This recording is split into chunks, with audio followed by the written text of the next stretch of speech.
భారత cricket team India సభ్యులు ప్రధాని మోదీని కలిశారు. ఇప్పుడు ఆ లైవ్ చూద్దాం.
ఇక మనం చూస్తున్నాము ఐ న్యూస్ స్క్రీన్ పైన ఎక్స్క్లూజివ్ గా T20 ప్రపంచ కప్ లో భాగంగా అటు జూన్ 29న జరిగిన ఫైనల్ మ్యాచ్ లో గెలిచి కప్ ను తీసుకొని అదైతే PM మోడీ చేతిలో పెట్టిన దృశ్యాలు మనకు కనిపిస్తున్నాయి. మరోపక్క ఛాంపియన్ గా నిలిచిన టీమిండియా ప్రధాని నివాసానికి ముందుగానే ఈ రోజు ఉదయమే చేరుకొని ప్రధానితో బ్రేక్ఫాస్ట్ కూడా చేశారు. ఆ తర్వాత అలా కలిసి రిలాక్స్డ్ గా మాట్లాడుతున్న విజువల్స్ మనకు కనిపిస్తున్నాయి.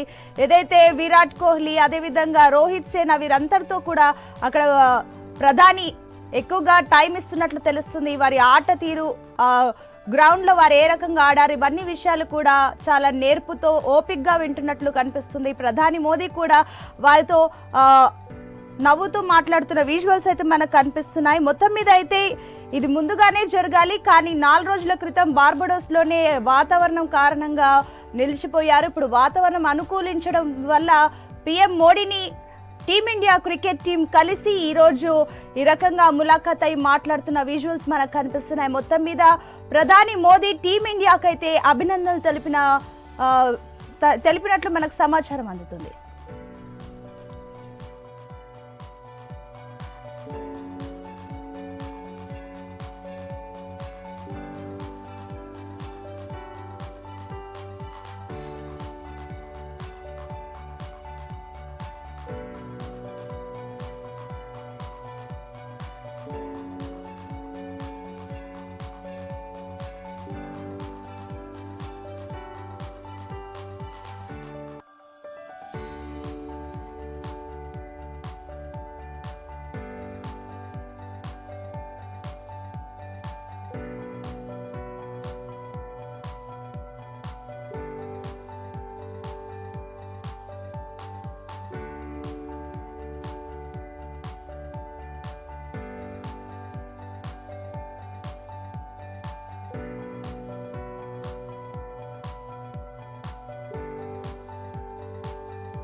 ఏసిక బ్రేకింగ్ న్యూస్ మనం ఐ న్యూస్ స్క్రీన్ పైన ఎక్స్క్లూజివ్ గా చూస్తున్నాం. భారత టీమిండియా క్రికెట్ టీమ్ తో ప్రధాని మోదీ భేటీ అయ్యారు. టీ20 ప్రపంచ కప్ లో భాగంగా జూన్ 29న జరిగిన ఫైనల్ మ్యాచ్ లో గెలిచి ఛాంపియన్స్ గా టీమిండియా నిలిచింది. అయితే ప్రధాని నివాసానికి రోహిత్ సేన చేరుకుంది.